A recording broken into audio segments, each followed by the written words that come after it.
What up, Dokkanners? Major breaking news coming out of JP Dokkan. Super Extreme Z Awakening is coming soon, and the very first Super Extreme Z Awakening unit is, I think, going to be the Super Saiyan 3 Goku, the AGL Super Saiyan 3 Goku, which also was, in fact, the very first EZA in Dokkan. So we're just going to be doing a quick little glance at this graphic here, this little info dump on the JP side of the game.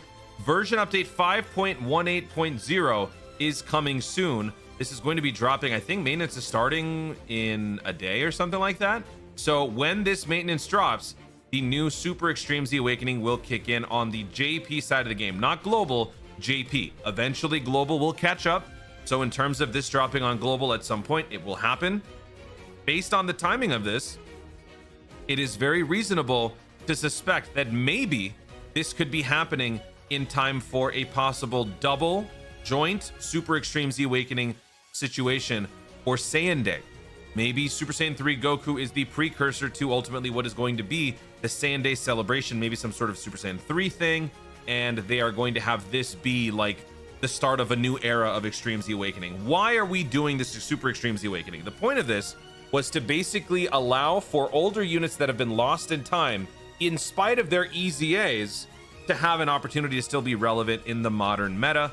They have been trying for the last couple of years to try to come up with a way to do this, and it looks like they've come across something here. This was introduced, I believe, during the 8-year anniversary fan meetup, where people talked about how Extreme Z Awakening units have aged so poorly over the 8 years of Dokkan. There has to be a way to make older units with EZAs more relevant now. So this is ultimately going to fix that, hopefully. Let's see if they deliver. Now, in terms of what they're giving us here, it's very limited information. It literally just says version 5.18 is coming soon. Super Extreme Z Awakening is coming soon. We get to see this beautiful purplified version, this tunified version of the Extreme Z Awakening logo. And then in this little graphic here, so we've got the image translated. Pay no attention to all the matrix stuff behind it. That's just Google Translate. Further awakening is possible after Extreme Z Awakening.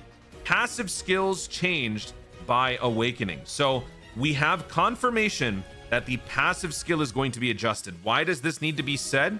Well, because we don't quite know what the nature of this Extreme Z Awakening 2 is going to be. All that we knew was the goal. The end goal was to make these units more relevant in the modern day. What is that going to take? Is that going to take a leader skill change, a super attack change, a passive skill change, super attack modifier like out of 15 out of 20, a complete overhaul entirely? New mechanics. We had no idea. We had no conceptual understanding of what this was going to entail. But now that we've seen this, we know at the very least the passive skill is going to be adjusted.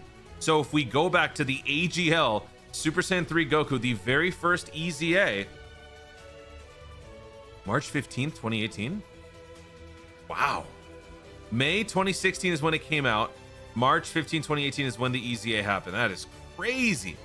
This is the passive. Would you ever use this unit in a million years in year 9 of Dokkan? You would not. There is no reason to use this. So this is going to be the basis for how they build off of what this unit could do before. For all we know, this is going to be such a broken passive that this honestly doesn't have to change. The leader skill doesn't have to change. In my humble opinion, I don't think the leader skill needs to change at all.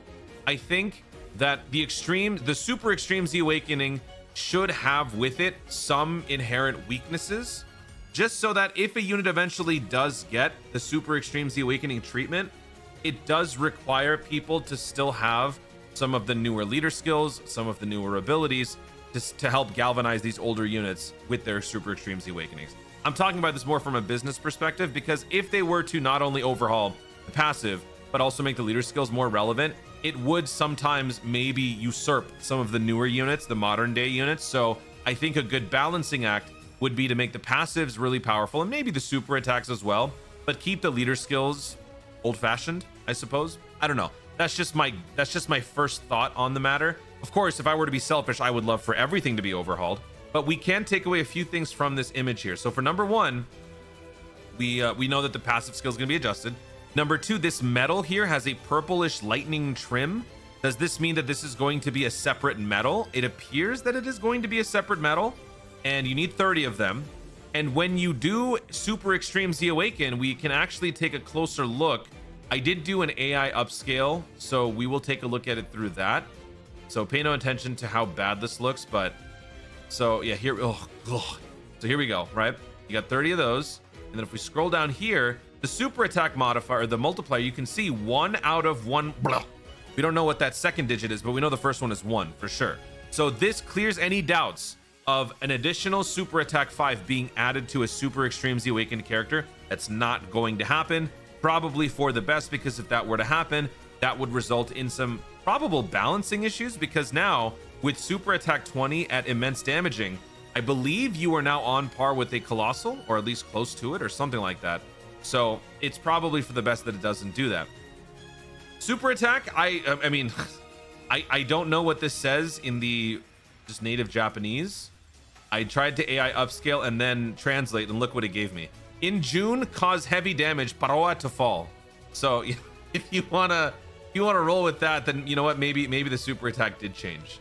This unit is only effective in the month of June. The team cost didn't change. The team cost is still 42, as shown right here. So, I mean, at that point, it's all up to speculation, all up to guesses. I don't think the stats are going to change. I mean, yeah, stats aren't going to change. And the super attack is not going to change. Team cost is not going to change. But the passive, the leader skill, and the super attack still could. We know the passive will for sure. So that's about it. Now, final thing regarding this is the unit itself. I personally did not want to start with the AGL Super Saiyan 3 Goku EZA or Super EZA, because I feel like this is now going to establish sort of an idea of a pattern for how they're going to be handling these Super Extreme Z Awakenings. How often is it going to take place? Is it going to be one of those things where they are very actively pushing Super Extreme Z Awakenings regularly throughout celebrations? Or is it going to be something that happens very few and far between, where the fewer they are, the more valuable of an upgrade they are? I don't really know how they want to go about doing this. If they were to go about doing this in a more aggressive manner, making more units relevant faster, that could ultimately lead into a similar issue that the Extreme Z Awakened units fell into, which was they started to age after a certain point. But with these updates, that's not supposed to happen anymore. So assuming that this fixes the problem of units not being good after a certain amount of time, I want them to aggressively push this. I want this to be done multiple Super Extreme Z Awakenings during a celebration. This is a whole new level, a whole new component that you can now integrate into your celebration predictions moving forward. Usually it boils down to a banner, a special event, and an EZA, right? So now there can be a banner, a special event, an EZA, and a Super EZA for part 1, and then a Super EZA for part 2, maybe for the LRs. So I do think that this is going to establish a nice precedent moving forward, but all eyes are going to be on this very first one. Will Super Saiyan 3 AGL Goku deliver with that first initial Super Extreme Z Awakening? I am just checking the stats one more time to be safe. Max level 12,527, 12,527, attack 11, 11, 11, 11. Yeah, okay, cool. I was a little nervous at first because of this, but yeah, everything seems to be the same. So the final thing, feel free to predict your passive. Let me know the passive in the comments down below. What sort of passive would make sense? And do you think that there's going to be any sort of mechanic built in where the unit over time sort of matures and gets better? Are they going to do anything like that? Anything that complex? Or is a Super Extreme Z Awakening nothing more than just an update? And in the future, after they do all Super Extreme Z Awakenings, are they going to do Super Duper Extreme Z Awakening and bump them up again? We'll have to wait and see. Guys, thank you so much for watching. If you enjoyed the video, be sure to like down below. Let me know in the comments your thoughts on this whole Super Extreme Z Awakening situation. JP players, when do you think that this is going to be dropping? Well, it's not that difficult of a question, but do you think it's going to be dropping during your current celebration, or do you think this is more being done to prepare for Saiyan Day? Global players, do you think that we as global will receive the Super Extreme Z Awakening during the Saiyan Day celebration, or do you think that we will have to wait until the pre-9-year Dokkan Festival? Let me know your thoughts in the comments down below. Also, be sure to subscribe for more Dokkan content in the future and click the notification bell so that you let YouTube know you want to see more of my stuff. Do it! Thanks again, stay tuned, and remember to Dokkan responsibly.